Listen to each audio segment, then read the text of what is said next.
volunteer. Menteri, nak MIT. tanya sikit boleh Menteri? Ya, sila. Menteri, saya tengok sekarang ni, saya nampak beginilah, ada pihak-pihak yang tak bertanggungjawab ni. Contoh macam dia kata kalau tak sokong parti dia nanti masuk neraka. Contoh, undi orang ni haram, dijatuhkan fatwa. Kemudian yang terbaru ni pula ada tadi, kata Perdana Menteri dah meninggal dunia. Tak boleh ke kementerian yang berhormat ni, bila ada tomahan-tomahan tak betul ni, kementerian yang berhormat ni tolong jawab. Masuk dekat TV1, TV2, TV3, TV4, TV5, TV6, TV7, TV8 untuk bagi satu pendedahan kepada seluruh masyarakat dan rakyat dalam negara kita ni.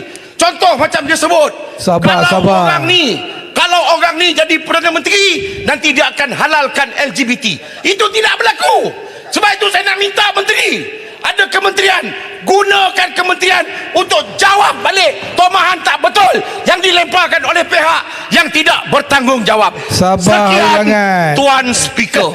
Lu Selangor ni. Ia juga bising kuat sangat. Cuba pelan-pelan sikit. Kasih sayang. Tak payahlah jerit. Tak payah jerit. Cakap elok. Sebab itu lagu ni dia ada rock, dia ada dandut, dia ada asli. Kalau Hulu Selangor main dah asli lah. Dah semua Saya rock. dalam ni kau buka Saya semua rock. pun. Tak Saya buka rock. pun. Sila Dalam rock. saya pun. Main kerah begitu. Hulu Selangor, Hulu Langat, dua-dua. Hulu Selangor. Dua-dua. Cukup. Relax sikit. Baik, Ha? baik. Terima kasih. Saya terima pandangan Yang Berhormat Ulu Langat, dan juga memang kita kesal dengan sebaran maklumat yang kadangkala berlaku dengan begitu pantas, terlalu pantas, sehingga timbul tomahan ataupun fitnah. Saya bagi contoh yang paling terkini sebagai contoh. Ada pihak yang telah mendakwa kononnya Malaysia nak beli minyak sawit dari China. Ini masuk dalam Twitter pagi tadi dan telah disebar oleh beberapa bukan Twitter, sekarang dinamakan X, ya. Dan bila saya teliti, sebenarnya ia timbul antara lain kerana ada berita daripada pihak media yang telah melaporkan menggunakan headline yang salah. Saya lihat sendiri headline itu adalah headline yang salah. Jadi kadang-kala untuk mengatakan berita palsu ataupun maklumat salah yang disampaikan itu hanya daripada satu pihak, kadang-kala tidak semestinya begitu. Bermaksud kita semua ada peranan untuk mainkan.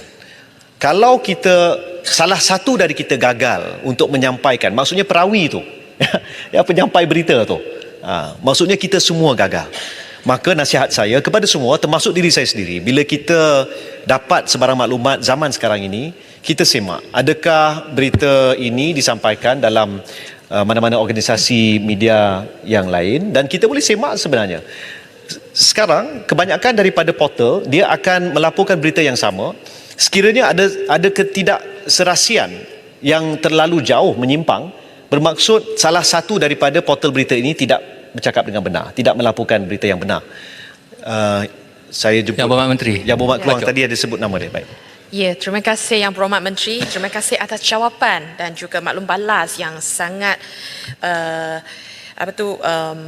menyeluruh untuk meningkatkan kesedaran ataupun celik media untuk seluruh rakyat Malaysia. Tapi saya berpendapat bahawa sebenarnya kita bukan sahaja nak fokus kepada remaja atau golongan belia, tetapi juga kepada dewasa, khasnya warga emas. Kerana warga emas mereka besar bukan dari zaman digital, jadi mereka sebenarnya lebih bahaya dan lebih cenderung atau lebih terancam oleh semua berita yang tak penuh, tak betul, tak benar atau separuh fakta sahaja. Jadi saya minta kementerian lihat benda ni dan meneliti bagaimana kita boleh meningkatkan kesedaran celik media antara golongan warga emas ataupun dewasa, bukan sahaja belia sahaja. Terima kasih. Menteri, susulan daripada yang dibangkitkan oleh kekanda saya daripada Hulangat. Saya nak tanya macam mana di pihak kementerian nak balance, nak kawal fitnah dengan bertindak sebagai big brother sebagaimana yang dibangkitkan oleh sekumpulan wartawan kanan pada 29 Ogos yang lalu, supaya SKMM dan pihak kementerian harus berhenti daripada bertindak sebagai big brother yang mengawal kritikan terhadap kerajaan. Saya setuju bab fitnah. Saya dengan abang saya Hulangat tu, saya banyak yang setuju dengan beliau. Tapi dalam bab mengkritik kerajaan ni, macam mana kementerian nak balance perkara ini? Terima kasih. Terima kasih. Terima kasih Yang Berhormat Bacok, Yang Berhormat Keluang. Masa tinggal kurang seminit dan saya difahamkan tak ada lanjutan. Jadi saya jawab secara ringkas. Kita berpandukan kepada segala akta yang ada pada waktu ini. Bagi Kementerian Komunikasi dan Digital, seharusnya kita rujuk kepada Akta Komunikasi dan Multimedia 1998 yang waktu ini belum ada pindaan, tapi dalam penelitian pihak kementerian.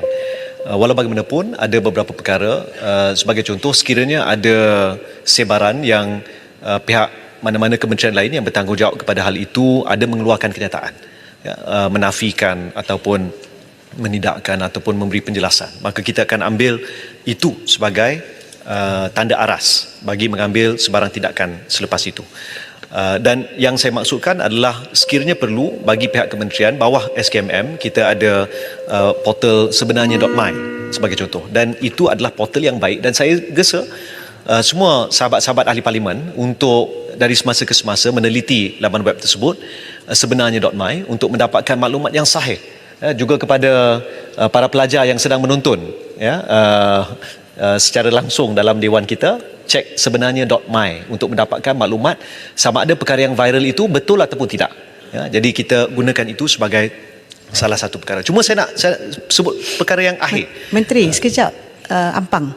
Saya tertarik dengan maklumat tersebut, tetapi kalaulah boleh, orang kampung, orang luar yang biasa ataupun kita biasa luar bandar yang dengar berita dan sebagainya, saya nak mencadangkan supaya ada siaran semakan berita fitnah. Baik. Supaya cerita-cerita fitnah dalam WhatsApp group ni boleh dirujuk dalam satu je siaran yang sebenarnya boleh dikemukakan oleh kerajaan yang kita boleh rujuk harian. Terima kasih. Dia ada satu Yang Berhormat cadangan. Menteri, sila gulung. Baik. Ya, ada cadangan untuk menambah satu slot dalam berita RTM fitnah apa hari ini. Jadi ini satu cadangan, mungkin kita akan bincang nanti, tapi memang betul kita perlu teliti perkara ini. Akhir sekali saya nak menyentuh tentang teguran yang dibuat oleh 8 orang wartawan senior. Pengacara kalau tak ada, saya sanggup tawar diri. Allahu Pro bono, bukan pro bowo. Kita akan pertimbangkan. Baik, saya menggulung.